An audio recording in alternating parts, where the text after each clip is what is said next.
Breaking news from Blenheim Palace. Experts are calling her Bessie the Blenheim Beast, but her true origin is unknown.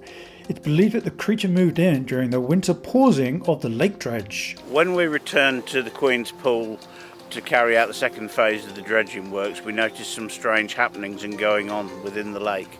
And the other morning, when we were carrying out some dredging works underneath the Grand Bridge, we disturbed Bessie, and we now know that she has moved down into the Great Lake, and she will be a lot happier down there and not being disturbed by the dredging works.